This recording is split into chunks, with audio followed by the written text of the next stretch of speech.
오늘 하나님 말씀은 시편 133편입니다.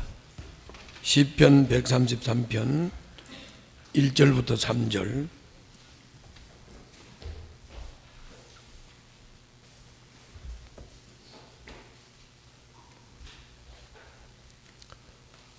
시편 133편 찾았어요? 다 같이 합독하겠습니다. 시작. 그 얼마나 아름답고 즐거운가. 형제 자매가 어울려서 함께 사는 모습. 머리 위에 부은 보배로운 기름이 수염 곧 아론의 수염을 타고 흘러서 그 어깨까지 흘러내림 같고 헤르몬의 이슬이 시온산의 내림과 같구나. 주님께서 그곳에서 복을 약속하셨으니 그 복은 곧 영생이다. 아멘. 자, 오늘 제목이 뭐예요?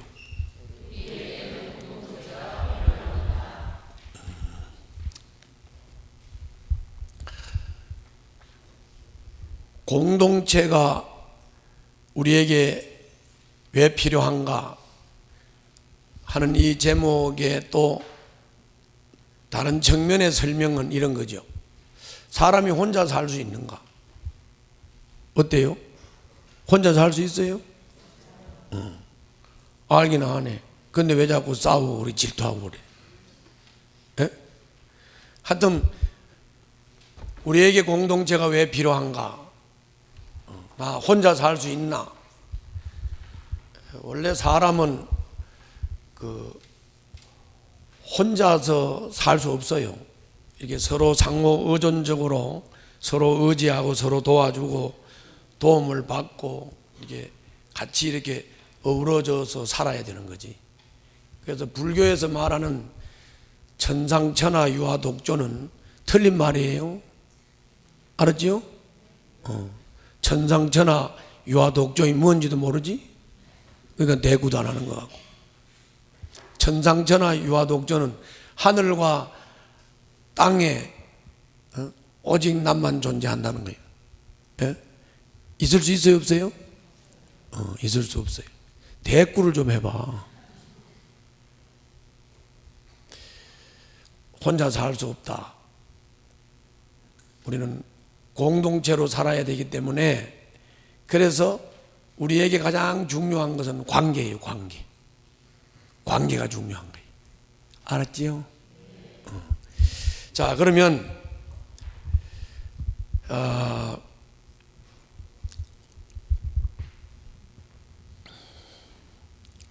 여러분들 이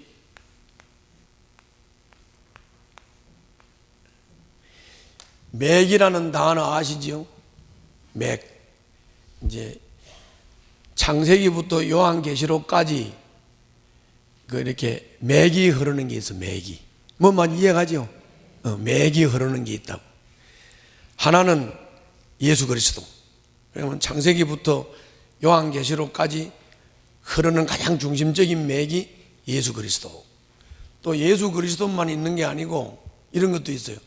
나는 너희 하나님이 되고 너희는 내 백성이 되리라. 이것도 쭉 성경 전체에 맥으로 흘러요.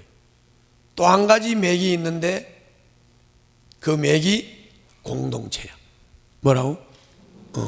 성경 창세기부터 요한계시록까지 처음부터 끝까지 흐르는 맥, 그게 공동체라고. 공동체 중요한 거예요. 창세기 1장에 보면 하나님이 자기 자신을 표현을 할 때 우리가 이런 표현을 했어요. 우리가 우리의 형상을 따라 사람을 만들고, 이렇게 표현이 돼요.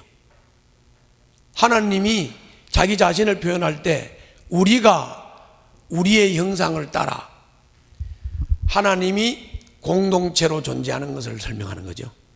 성부 하나님, 성자 하나님, 성령 하나님. 하나님이 공동체로 존재하신다.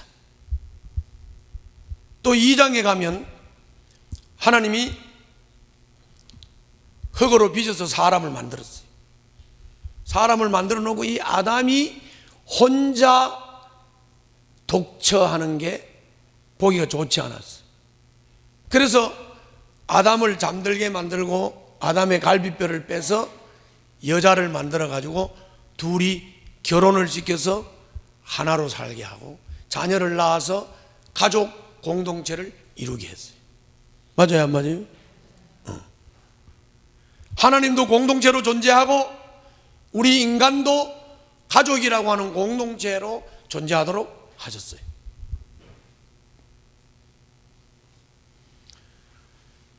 그리고 성경 전체에 이 공동체의 맥이 흐르듯이 하나님은 이스라엘 역사를 통해서 공동체의 소망을 계속 키워주고 말씀하셨어요. 그 중에 대표적인 성경 구절이 오늘 시편 133편이. 오늘이 무슨 성경? 이불 뒤집어서 안에서 좋은 거예요? 뭐예요? 시편 몇 편? 133편. 한번 보자고요. 시편 133편 보자고. 1절 보세요. 1절. 그 얼마나 아름답고 즐거운가. 형제 자매가 어울려서 함께 사는 모습. 그러면 형제 자매가 어울려서 함께 사는 모습, 이게 뭐 설명이에요? 공동체 설명이죠? 예, 따라서 한번 해봐요. 형제 자매가 어울려서 함께 사는 모습, 그 공동체가 어떻다고? 아름답고 즐겁다, 이렇게 말해요. 아름답고 즐겁다. 이 형제 자매들이 모여서 공동체를 이루고 사는 삶이 아름답고 즐겁다. 아름답고 즐겁다. 그 아름답고 즐거운 모습을 또 예표로 설명을 하기를 이렇게 설명을 했어요. 2절에 머리 위에 부은 보배로운 기름이 수염 곧 아론의 수염을 타고 흘러서 그 옷깃까지 흘러 내림 같다. 저를 봐요. 그러니까 이제 대제사장 아론이 이렇게 수염이 이렇게 길러졌거든. 여다가 이제 기름을 부었어요. 기름을 부으니까 이 기름이 쭉 흘러서 수염을 타고 쭉 흘러서 옷깃으로 흐르는 그런 아름다움을 설명했어요. 기름을 붓는다는 말은 하나님께서 전폭적으로 인정한다는 의미가 있어요. 그래서 옛날에 왕을 세울 때, 선지자를 세울 때, 제사장을 세울 때 기름을 부었죠. 그러니까는 아론의 머리에 기름을 부은 것이 이 기름이 흘러내려서 수염을 타고 옷깃까지 쭉 흐르는 모습이 바로 공동체의 아름다움이다. 다시 말하면 하나님이 전폭적으로 인정해주는 공동체, 그래서 하나님이 전폭적으로 인정하고 함께 하시는 공동체, 이 공동체는 아론의 머리에 기름을 부었더니 흘러내리는 그 기름이 흠뻑 젖어 있는 그 대제사장의 모습, 아름다운 모습에다가 비유를 했단 말이죠. 그리고 3절 봐요. 또 공동체의 아름다움을 뭐라고 설명했느냐? 헤르몬의 이슬이 시온산의 내림과 같구나 그랬어요. 저를 봐요. 시온산은 하나님의 산입니다. 헤르몬의 이슬이 시온산의 내림 같다. 이거는 뭐 시온산을 모르면 그냥 간단하게 생각하세요. 설악산이나 지리산이나 이렇게 산 높은 데 올라가서 하룻밤 자고 아침에 딱 나왔는데 이슬이 온 산을 쫙 적신 이런 이슬에 젖어 있는 이런 산을 본 적 있지요? 그런 아름다움이다. 그런 아름다움. 뭐가 그렇게 아름답다고? 공동체가. 유나시 공동체라고. 뭐가 그렇게 아름답다고요? 공동체가. 다시 한번 따라해봐요. 형제와 자매가 어우러서 함께하는 모습. 그게 그렇게 아름답다는 거예요. 그게 그렇게 아름답다는 거예요. 그래서 이렇게 형제 자매가 어울려서 이렇게 함께하는 아름다운 공동체를 이룰 때 3절 끝에 뭐라고 말하냐? 주님께서 그곳에서 복을 약속하셨으니 그 복은 곧 영생이다. 아멘. 다시 말하면 형제 자매가 어우러져서 행복하고 아름답고 즐겁게 공동생활을 하는, 공동체 생활을 하는 그 공동체에 하나님이 임하여 함께 하시고 복을 주시는 줄로 믿습니다. 영생을 주시는 줄로 믿습니다. 그 말씀하고 있잖아요. 하나님이 우리를 구원시킨 것은 공동체로 불러서 구원시킨 거예요. 아멘. 축복도 마찬가지예요. 아름다운 공동체, 성숙한 공동체에 복을 주시는 줄 믿습니다. 여러분들 오해하지 말아야 될 게요. 오해하지 말아야 될 게, 자 봐요. 세상이라고 하는 공동체가 있어요. 내가 옛날에 아주 이거 그림 그려가면서 엄청 많이 가르쳤어요. 하나님 나라라는 공동체가 있어요. 사실은 세상이라는 공동체와 하나님 나라라는 공동체가 별개가 아니라 같이 어우러져 살지요. 같이 어우러져서 산다고. 여기 지금 세상에 이렇게 사람들이 살아요. 그런데 송진수한테 전도자가 왔고, 전도자의 복음을 듣고 송진수가 예수를 영접하고 거듭났어요. 거듭났으면 이 세상과 하나님 나라가 이 세상에 동시에 공존하고 있지만 구분해서 설명을 한다면, 송진수가 예수를 영접하고 거듭나서 세상 공동체로부터 나와서 하나님 공동체로 옮겨진 거예요. 소속이 바뀐 거예요. 하나님 나라의 공동체로 소속이 바뀐 거라고. 자, 이해갔지요? 이걸 잘 알아야 돼요. 그래서 우리가 오해하면 안 돼. 두 가지를 오해하면 안 돼. 첫째, 오해하지 말아야 될 것, 구원은 개인적인 것이다, 이런 오해하지 말라. 구원은 개인적인 게 맞지요. 개인이 예수를 영접하고 구원받는 건 맞습니다. 그러나 개인이 예수를 영접하고 구원받는 것으로 끝나는 게 아니고, 개인이 예수를 영접하고 구원받아서 교회라고 하는 공동체 안에 들어와서 공동체에서 내 개인도 자라고 너도 자라고 나도 자라고 다 함께 자라서 예수 그리스도 분량까지 성숙해진 공동체가 될 때 그 공동체에 복을 주시는 줄 믿습니다. 할렐루야. 요 착각하지 말라는 것이죠. 그리고 또 이렇게 착각, 오해하는 사람들이 있죠. 나와 하나님과의 관계만 잘하면 돼. 그것도 맞아요. 나와 하나님과의 관계가 잘해야지요. 그런데 나와 하나님과의 관계만 잘하면 되는 게 아니고, 따라서 합시다. 공동체 안에서 형제 자매가 어우러서 함께 자라야 되는 거예요. 아멘. 함께 관계를 잘해야 돼요. 그래서 관계라고 하는 것은 하나님과 나와의 수직적인 관계도 잘해야 되지만 믿음의 형제 자매들과 수평적인 관계를 잘해야 돼요. 그래서 신앙생활은 한마디로 말하면 관계예요. 관계 속에서 행복이 있고, 관계 속에 축복이 있고, 관계 속에 기쁨이 있고, 관계 속에 은혜가 있는 줄로 믿습니다. 이걸 여러분들이 오해하지 말라요. 오해하지 말라.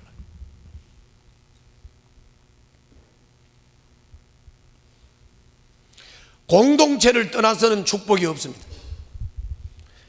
여러분 한번 잘 살펴보세요. 공동체를 자꾸 해코지를 하거나 공동체를 떠나거나 공동체에서 성실한 질서 있는 생활을 못하는 사람들은 복을 받은 사람이 있는가 한번 살펴봐요. 없어요. 예를 한번 들겠습니다. 성경의 예를 한번 들겠어요.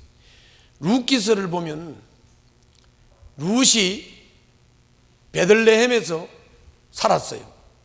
거기는 이스라엘 백성들의 공동체예요. 그런데 그게 흉년이 들었어요. 베들레헴 공동체에 흉년이 들었어요. 이스라엘 백성들의 공동체에 흉년이 들었어요. 그래서 이 흉년을 피하기 위해서 룻이 베들레헴을 떠나요. 베들레헴을 떠나서 모압으로 가요. 거기 모압에 가면 이방인들이 사는 데인데 거기에 뭐 좀 농사도 잘 되고 뭐 이렇다 하니까 그렇게 갔어요. 자, 여러분들 잘 아시지요? 룻이 공동체를 떠나서 모압으로 가가지고 어떻게 됐지요? 왜 대구가 없어? 어떻게 됐어요? 신랑 죽고 아들 둘 죽고 세 생과부가 베들레헴으로 돌아왔잖아요. 돌아오다가 며느리 하나는 떨어지고, 그래서 룻을 데리고 나오미가 베들레헴으로 돌아왔죠. 그래서 다시 회복이 되고 복을 받은 거예요. 아멘. 그래서 룻이 보아스의 아내가 되어가지고 예수님을 탄생시키는, 다윗을 탄생시키는 족보 중에 하나가 된 거죠. 복을 받은 거예요. 할렐루야. 잘 알아야 돼. 잘 알아야 돼. 마찬가지입니다. 미국의 플로리다 주에 가면 태풍이 심해요. 뭐가 심하다고? 네, 태풍. 그래서 태풍이 와가지고, 거기는 태풍이라고 안 하지, 허리케인이라고 그랬지. 이 허리케인이 와가지고 막 다 쓸어가 버려, 다 쓸어가. 그런데 미국 정부가 허리케인이 싹 쓸고 가면은 이제 후속 대책을 세우고 이제 보상하고 해야 되죠. 그럴 때 영주권자, 시민권자는 다 보상을 해주고 다 새 삶을 살도록 정착을 다 시켜주는데, 영주권이 없거나 시민권이 없거나 핸드폰을 자꾸 땡땡거리거나 이런 사람들 알았지요? 영주권자와 시민권자는 다 정착할 수 있도록 안정되게 다 지원을 해주지만, 영주권이 없고 시민권이 없으면 지원 안 해요. 그건 뭔 말이에요? 공동체가 중요하다는 거죠. 영주권이 있다, 시민권이 있다는 말은 미국이라고 하는 국가 공동체 안에 속해 있는 거죠. 아멘? 그런 말이잖아요. 다시 한번 말씀드립니다. 공동체를 떠나서는 축복도 없습니다. 아멘? 목장 생활 엉터리로 하는데 복이 올 리가 없습니다. 공동체 생활 떠나서는 복이 있을 수 없어요. 잘 기억하셔야 돼요. 아멘? 잘 기억하셔야 돼요. 세례를 한번 생각해 보세요. 세례 누구 이름으로 세례하죠? 성부와 성자와 성령님의 이름으로 세례를 주죠. 그리고 뭐라고 말씀했습니까? 로마서에서 한 성령으로 세례를 받았다, 그렇게 말씀하죠. 뭘 강조하는 거죠? 한 성령이니까 한 성령으로 세례를 받았고, 하나님의 이름으로 세례를 받았으니까 너와 나는 다 하나다, 그 말이죠. 공동체를 강조하시는 거죠. 성만찬, 떡대지요. 잔 마시고, 그럼 이 떡이 한 덩어리잖아. 한 덩어리의 떡을 떼서 먹으면서 우리는 한 몸이다. 잔을 마시면 우리는 한 피 받았다. 그렇죠? 우리는 하나다, 이 말. 하나다. 우리는 하나다.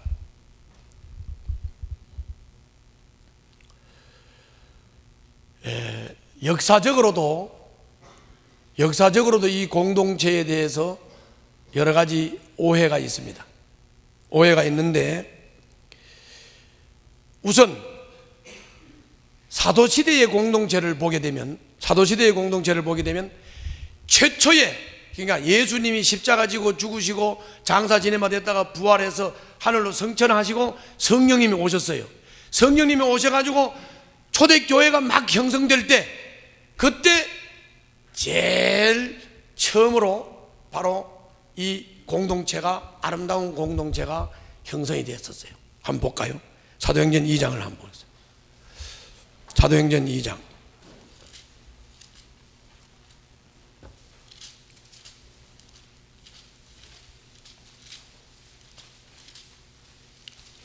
내가 컨퍼런스를 갔다 온 이후로 뭐 몸이 좀 지쳤는지 이게 성대가 지금 영 상태가 안 좋아요.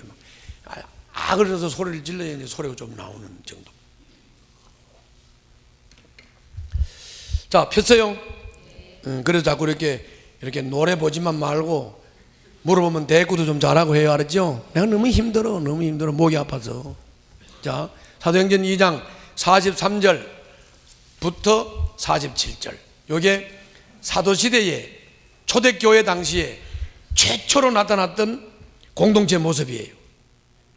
공동체 모습인데 이게 바로 시편 133편에서 말씀하는 그 아름다운 공동체, 그 즐거움이 넘치는 공동체, 그 모습이 그 초대교회 당시에 딱 나타난 모습입니다. 한번 읽어봅시다. 43절부터 47절 시작. 아멘.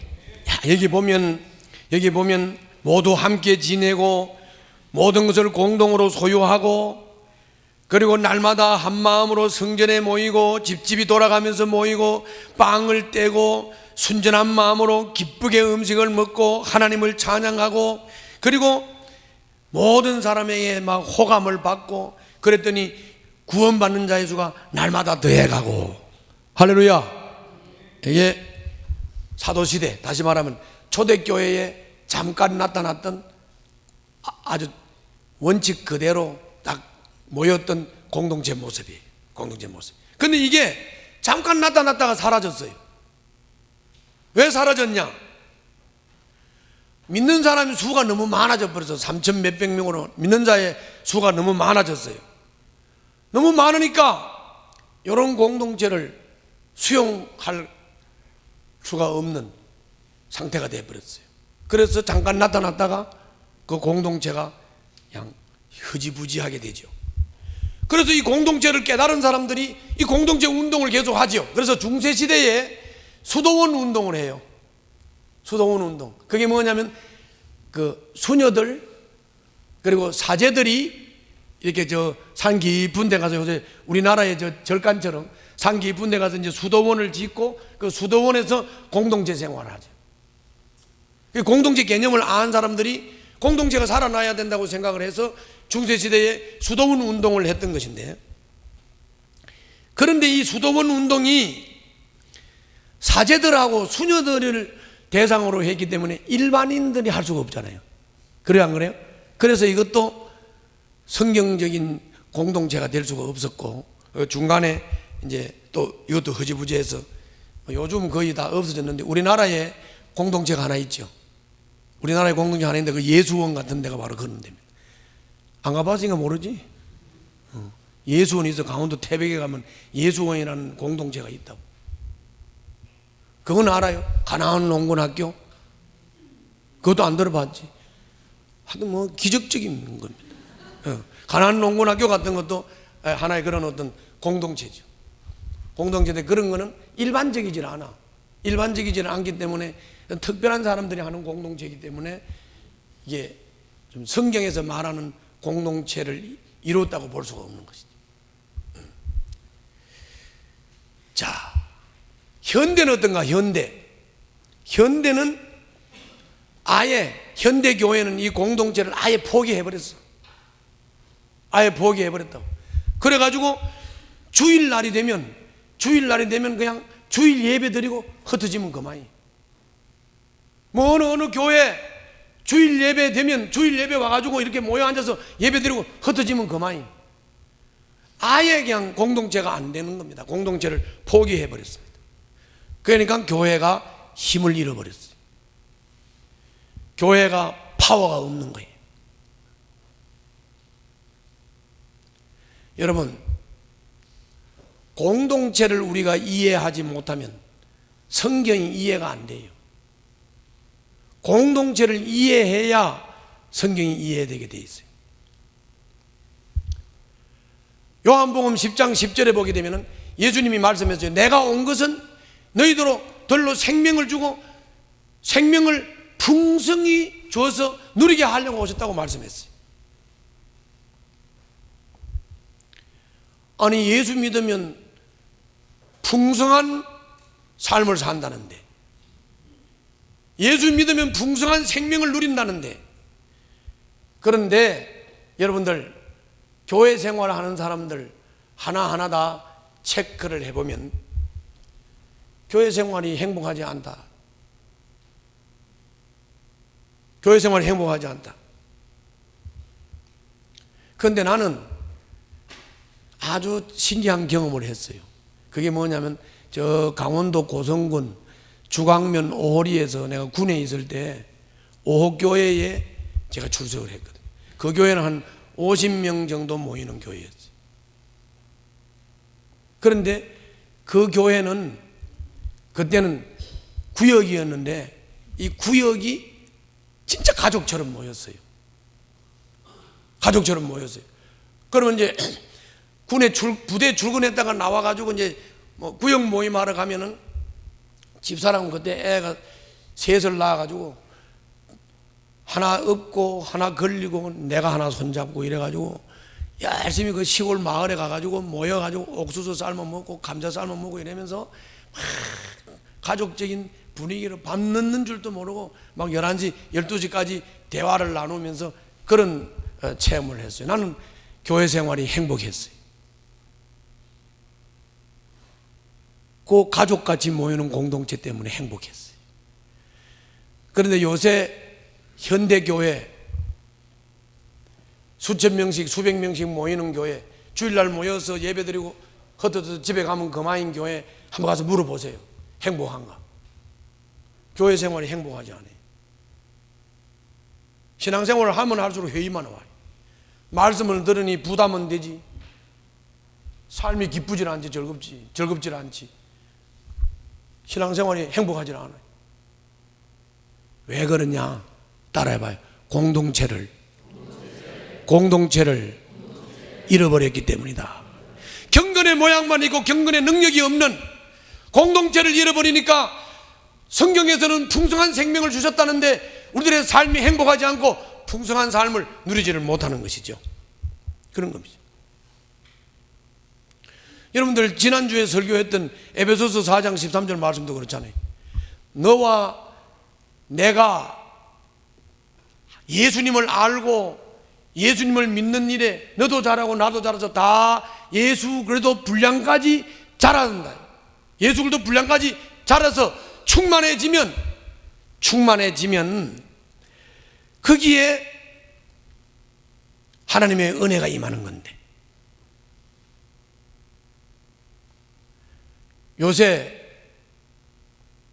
주일날 모여서 예배드리고 그냥 공동체 생활을 경험하지 않고 그냥 예배드리고 흩어져서 사회생활을 하는 사람들이, 예수 믿는 사람이 1200명, 1200만 명, 예수 믿는 사람이 뭐 500만 명, 600만 명 하지만 예수 믿는 사람들이 모인 곳에 가서 사람들한테 지탄받고 욕먹고 칭찬받지 못하는 이유, 왜 경건의 모양만 있고 능력이 없느냐? 그 왜 그래요? 따라서 합시다. 공동체를 경험하지 못하기 때문에, 공동체를 경험하지 못하기 때문에 그런 것입니다.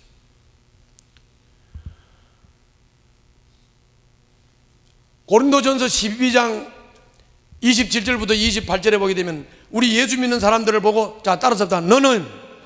너희는 몸의 지체요 하나이다. 분명히 말씀했어요. 우리는 하나이고 한 몸을 이루고 있고 우리는 그 몸의 지체라고 분명히 말하고 있습니다. 그럼 몸의 지체라는 말은 무슨 말입니까? 예수 믿고 거듭난 사람은 몸의 지체이기 때문에 각자가 다 자기 역할이 있고 자기 섬김이 있고 자기 일이 있는 것이죠. 그런데 대부분 전통적인 교회들이 어떻습니까? 대부분 전통적인 교회들이 목사만 일하죠. 목사만. 그리고 성도들은 와서 앉아서 예배드리고 흩어지고 하니까 공동체 경험이 안 되죠. 섬김도 경험이 안 되죠.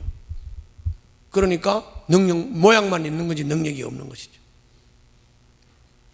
마태복음 28장 18절부터 20절에서도 주님이 분명히 말씀했어요. 너희는 가서 모든 족속으로 제자 삼아라.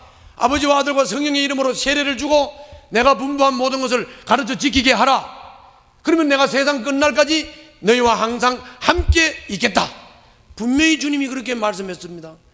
이 말씀은 곧 교회가 번영할 것을 말씀했고 교회가 부흥할 것을 말씀했습니다. 그런데 왜 성장이 둔화됩니까? 왜 그런데 교회가 정체가 됩니까? 다른 거 아니에요. 공동체를 잃어버려서 그런 거예요. 공동체를 잃어버려서 그래요. 그러면 해결 방법이 뭐냐? 공동체가 해결 방법이 뭐라고요? 공동체가 해결 방법이. 공동체라는 건 다른 게 아니에요. 말로 공동체 하니까 뭐 그게 뭐 말이 거창한 것 같은데 공동체는 다른 게 아니고 그냥 예수 믿는 사람들이 집집이 모여서 그 모이는 공동체가 가족처럼 이렇게 모이는 거예요. 물론 엄마 아빠가 결혼해가지고 아이 낳아가지고 키우는, 아이 낳아가지고 이루는 가정이 가정 공동체고, 그런 가정 공동체가 5가정 6가정이 모여가지고 확대 가족 공동체를 이루는 거라고. 아멘. 확대 가족 공동체를 이루는 거라고. 별거 아니에요. 다시 한번 따라서 합시다. 예수 믿는 사람이 집집이 모여서 확대 가족 공동체를 이루고, 그리고 가족으로 사는 거예요. 형님, 누나, 오빠, 동생, 누나, 뭐 오빠 하면서, 언니 하면서, 언니가 그렇게 잘 안 나오네. 그러면서 그냥 가족으로 사는 거예요. 가족 공동체로 사는 거예요. 그게 교회예요. 근데 그렇게 가족 공동체로 모여서 공동체 생활하는 그 모습이 너무 아름답고 너무 좋고 너무 행복해 보이고 너무 즐거워 보인단 말이죠. 즐거워 보인단 말이죠.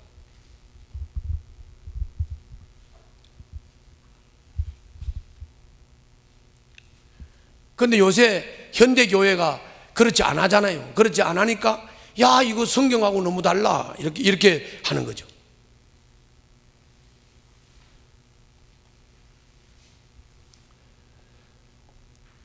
이 집에 모이는 교회, 이 교회는 바로 하나님께서 심어주신 것이고, 거기에 내가 심어져서 그냥 거기서 가족으로 사는 거예요.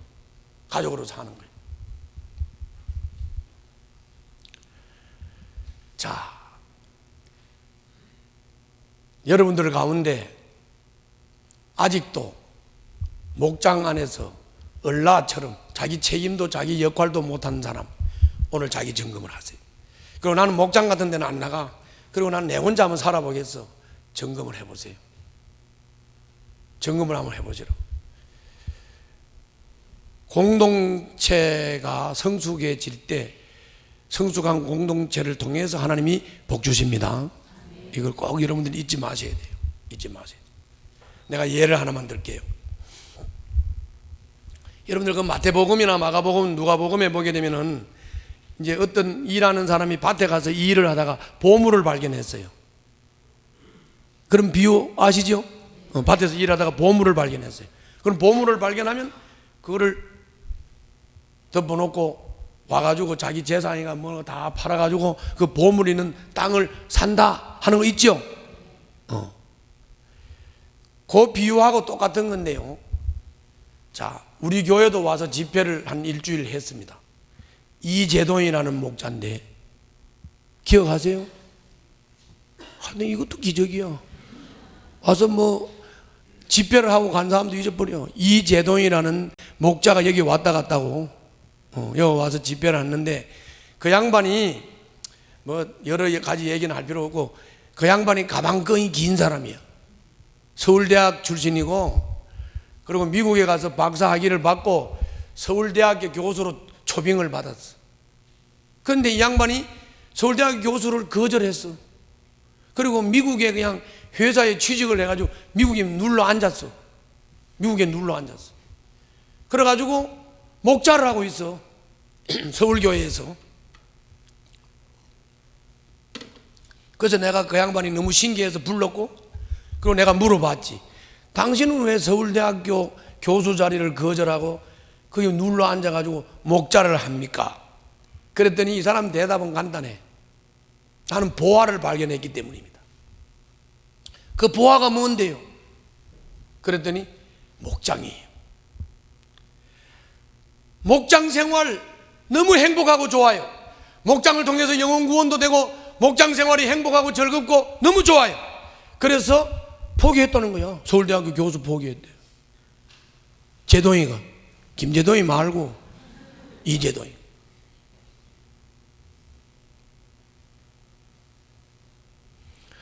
여러분, 내가 언제 이 예화를 들었는데 여러분들 기억하세요? 어떤 목자가 간증한 걸 내가 예를 들었어요. 무슨 예냐면, 이 의사 부인인데 의사도 목자를 하고 부인은 이제 목녀를 하면서 중학교 2, 3학년짜리 아이를 키우는 가정인데 이제 열심히 목자 목녀 생활을 하면서 이제 엄마 아빠가 이런 생각을 한 거예요. 아, 이게 막 목원들 돌아보고 막 목원들 살피고 목원들 섬기고 하다 보니까 아이들한테 소홀한 것 같아. 그래서 엄마 아빠가 이런 생각을 한 거예요. 아, 내가 목자 하는데 너무 그거 해가지고 우리 애들이 불평이 많겠다. 그래가지고 아이한테 언제 기회가 있어서 물어봤어요. 물어봤더니 이 아이가 뭐라고 대답했다고? 그렇지, 따라해봐요. 나는 아빠 같은 목자가 될 거야. 따라해봐요. 나는 엄마 같은 목녀가 될 거야. 그렇게 했다고 그랬죠? 그거는 뭔 말이라고? 그거는 뭔 말이냐면 엄마 아빠가 자식에게 꿈을 줬는데 엄마 아빠가 자식에게 꿈을 준다는 말은 뭔 말이냐? 나는 아빠처럼 살 거야. 나는 엄마처럼 살 거야. 우리 엄마가 너무 행복해 보이고 우리 아빠가 너무 행복해 보인다. 뭐 하면서? 목자하면서 목원들 섬기면서 영혼 구원하면서 너무 행복해하고 너무 즐거워하니까 아멘. 애들이 나도 아빠처럼 목자가 될 거야. 나도 엄마처럼 목녀가 될 거야.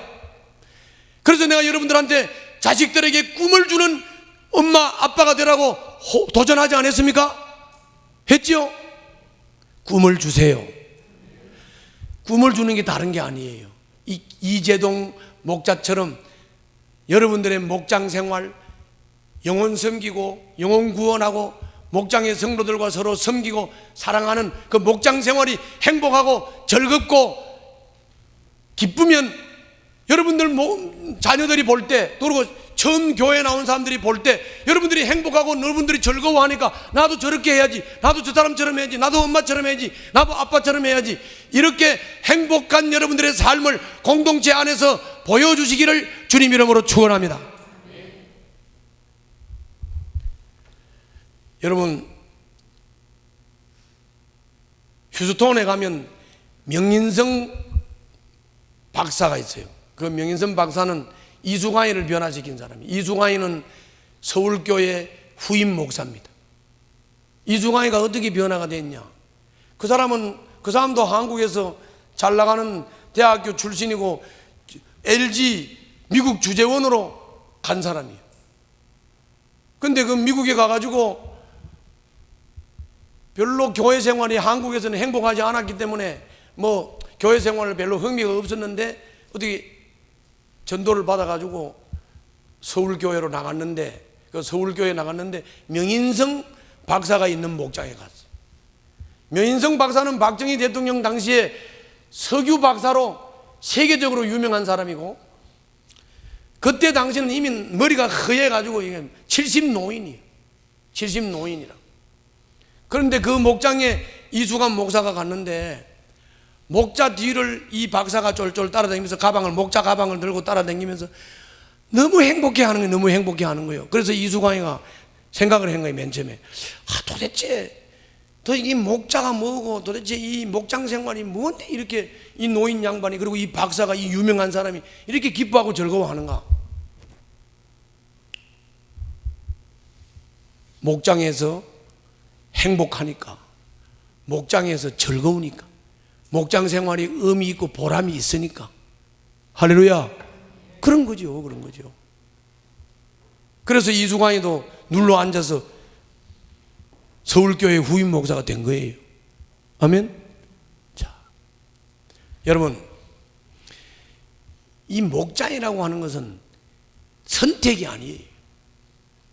목장이라고 하는 것은 본질이고 필수요. 여러분들, 이 목장 생활에서 정말 아름다운 가족 공동체가 형성되게 되면 이 아름다운 가족 공동체를 통해서 여러분들 자녀들에게 꿈을 주게 되고, 우리 엄마가 저렇게 행복해하네, 우리 아빠가 저렇게 행복해하네. 또 교회 처음 나오는 사람들도 우리 목자님이, 우리 목장의 누구누구는 저렇게 행복해해, 저렇게 기뻐해, 저렇게 좋아해, 나도 저 사람처럼 살아야지. 아멘. 나도 저 사람처럼 살아야지. 이렇게 되는 거지. 삶이 왜 안 변합니까? 삶이 왜 안 변해요? 자꾸 가르쳐서 변하려고 하니까 그래. 삶이 변하는 거는 아까 명인성 박사처럼 자기가 막 기뻐하고 즐거워하면, 이수광이 같은 사람이 기뻐하고 즐거워하니 왜 기뻐하고 즐거워할까? 그거 보다가 그거 보다가 명인성 박사가 행복하니까, 즐거우니까, 좋으니까 그렇구나. 자기도 명인성 박사처럼 행복하고 즐겁고 좋으려고 하니까 그렇게 됐잖아요. 아멘. 이걸 이해를 잘 하셔야 돼요. 목장에서 나눔을 할 때도 괜히 앉아가지고, 사람들하고 앉아가지고 세상이 어떻니, 뭐 정부가 어떻니, 정권이 어떻니 떠들면서 자꾸 불평하고 불만하지 말고, 목장에서 나눌 때 시시콜콜한 거 다 내놓고, 불평 불만이 있으면 그냥 목장에 와서 다 내놓고 나누세요. 찔찔 울고 나누시라고. 기뻐하면서 웃으면서 나누라고. 여러분들의 목장 생활이 학대 가족 공동체로서 여러분들의 목장 생활이 행복해지시기를 주님 이름으로 축원합니다. 여러분들이 목장 생활이 행복해지면 여러분들의 행복을 보고 다른 사람들도 행복해지고 싶어서 여러분들 누구를 닮고 싶고 누구처럼 하고 싶고, 그래서 변하고 새로워지고 새 사람이 되고, 할렐루야, 이런 역사들이 일어나게 되는 겁니다. 이게 우리 교회 같은 경우는 이미 목장이라고 하는 공동체가 있지만, 우리가 좀 알아야 될 것은 공동체가 더 살아나야지. 아멘. 공동체가 더 잘 살아나야지. 공동체가 형식적으로 일주일에 한 번 모이는 그냥 구역 모임 같은 그런 모임이 돼서는 안 되고, 목장이 그야말로 가족 모임이 되고, 거기에 하나님의 사랑이 넘치고, 거기에서 다른 영혼들을 사랑하는 마음이 우리 목장 안에 넘쳐서 이 목장 때문에 영혼들이 들어오고 구원되는 역사들이 일어나는, 그야말로 사랑이 넘치는 공동체가 될 수 있기를 주님 이름으로 축원합니다. 기도합시다.